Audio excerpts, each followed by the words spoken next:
bahkan tidak akan selesai di meja sidang. Karena riset itu selalu sifatnya ongoing, in the making, nggak akan berhenti untuk memberi kritik. Jadi buku ini sebetulnya ini temanya tema biasa nih, tema dari 1800 sudah di riset tuh. Hubungan antara otak dan emosi, hubungan antara otak dan protes politik.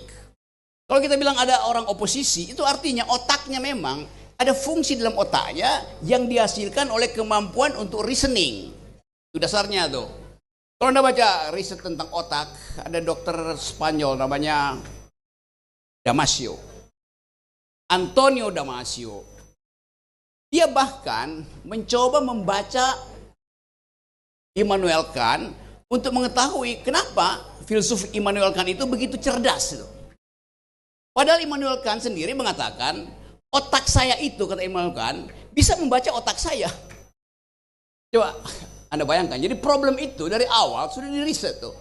Kendati pada waktu itu belum ada teknologi untuk menginterpretasikan jumlah energi yang dipublish oleh otak kita tuh. Anda bayangkan misalnya, kita sekarang lagi fasting, lagi puasa itu. Apakah otak kita berhenti bekerja kalau kita lagi puasa? Secara biologis harusnya berhenti bekerja. Kenapa? Kalau kita puasa tidak ada glukosa yang masuk ke tubuh kita, dok, benar? Nggak ada glukosa, otak tidak bisa hidup tanpa energi glukosa. Udah 30 tahun saya puasa. Kirain bayar fidyah. Jangan ajukan pertanyaan yang berbahaya. Jadi, kalau kita teliti, di dalam keadaan puasa pun otak kita memproduksi sesuatu tanpa glukosa, itu berarti ada cadangan energi disediakan oleh tubuh. Kalau nggak semua orang yang berpuasa itu jadi dungu. Padahal bahkan mereka yang nggak puasa pun dari awal udah dungu tuh. Karena namanya puasa Solo. Solo itu bukan nama kota. Nama ganti self. Solo sendiri itu. Gue mesti cari akal. Gue mesti cari akal supaya nggak kena deli. Oke, kata self tadi ya, saya akan itu keingat lagi. Kata self, kedirian kita dihasilkan oleh kemampuan otak untuk membedakan saya dengan Anda. Sekarang pertanyaannya, jenis kimia apa yang ada di otak sehingga mampu untuk membedakan saya dengan Anda? Anda dengan Gibran, Gibran dengan bapaknya, bapaknya dengan Jokowi. Kan itu kemampuan berpikir. Udah subversi belum? Jadi kalau kasus yang ditulis oleh Dr. Tifa ini dibawa ke meja sidang di depan hakim, bahkan tidak akan selesai di meja sidang. Karena riset itu selalu sifatnya ongoing, in the making, nggak akan berhenti.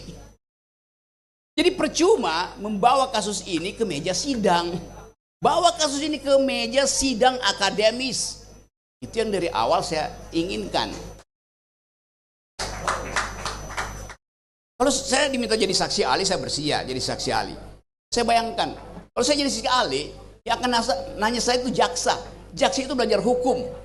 Dia nggak belajar filsafat. Dia nggak belajar neuroscience. Dia nggak belajar artificial intelligence. Saya belajar. Karena saya sekolah pertama elektro. Jadi saya ngerti soal-soal fisika itu. Sekolah kedua saya economics. Saya ngerti tentang efisiensi otak. Otak itu bekerja seperti seorang homo economicus, mencari hal yang menguntungkan dan menghilangkan hal yang membuat otak nggak bekerja tuh. Itu prinsip ekonomi. Otak bekerja secara ekonomis.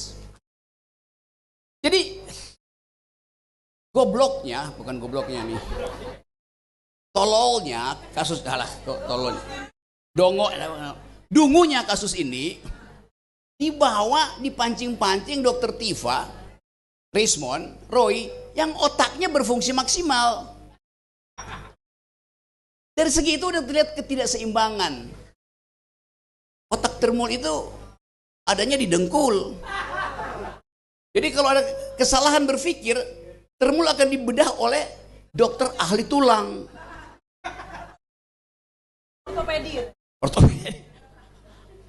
Jadi teman-teman semua, kita ingin pastikan, kita mulai dengan tradisi bahwa semua dalil akademis dibantah secara akademis. Perbantahan akademis itu perbantahan akademis isinya dalil-dalil, bukan pasal KUHP. Palsu, nggak ada soal. Tapi saya kan bisa jadi presiden tanpa ijazah UGM. Saya kan lulusan SMA. Tapi justru di situ problemnya. Kenapa nih kalau pakai ijazah SMA? Kan mau gaya-gayaan. Itu soalnya. Jadi Jokowi dituntut bukan karena ijazahnya palsu, tapi karena dia berbohong punya ijazah asli. Anda tahu skandalnya Bill Clinton? Dia di-impeach atas peristiwa Monica Lewinsky. Karena ternyata terbukti dalam persidangan ada kohabitasi antara Bill Clinton dengan staf khususnya, seorang perempuan tuh. Terjadi hubungan seksual. Maka Clinton dihukum karena terjadi hubungan seksual. Benar nggak? Salah. Dia dihukum karena berbohong. Dia bilang nggak ada, ternyata ada tuh. Jadi soal moral tuh nggak ada urusan dengan kita. Tetapi berbohong itu adalah masalah hukum. Anggap ya. Anda mau selingkuh, Anda mau bikin amoral, urusan pribadi Anda. Tapi kalau Anda sebagai pejabat publik ditanya dan Anda berbohong, Anda dihukum karena berbohong sebagai pejabat publik, bukan karena ijazahmu palsu. Dapat ya poinnya ya? Oke. Jadi sekarang kita biasakan untuk detailnya. Di mana masalahnya? Karena dia pejabat publik berbohong pada publik. Kalau dia orang biasa berbohong, ya cuma dihukum di akhirat. Tapi karena ini beliau ada pejabat publik, maka adalah kehendak publik untuk menghukum dia demi kemasukakalan seorang pejabat. Jadi sekali lagi clear bahwa nggak ada delik di situ, delik menghina pejabat, delik nggak ada. Yang satu-satunya ada di situ adalah delik kecerdasan dari Tifa, Rismond, dan Roy. Nah, sekarang masalahnya kalau orang cerdas, memang itu pidana. Justru yang harus dipidana yang dungu itu. Dipidana oleh siapa? Dipidana oleh Allah Subhanahu Wa Taala di akhirat. Kenapa? Manusia diperintahkan untuk berpikir. Apalagi pejabat publik harus hidup dalam kejujuran, amar ma'ruf nahi mungkar. Tugasnya siapa tuh? Rakyat harus amar ma'ruf nahi mungkar? Enggak. Yang mampu untuk melakukan kemungkaran adalah pejabat, maka dia yang akan kita tagih amar ma'ruf nahi mungkarnya. Jadi simple logics yang tidak dibiasakan didebatkan di talk show oleh Termul. Termul nggak mampu berdebat di talk show. Akibatnya apa? Pak Jokowi tersiksa secara psikologi karena dilihat agen-agen dia itu dungu. Saya kasihan Pak Jokowi.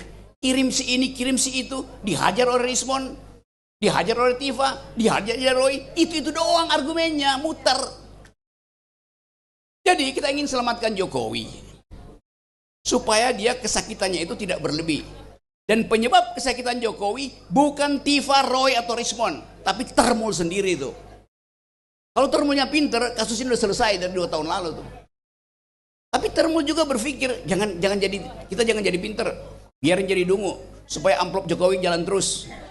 Kan jahat kan? Jadi Termul itu jahat in optima forma. Buku ini jujur in optima forma. Terima kasih.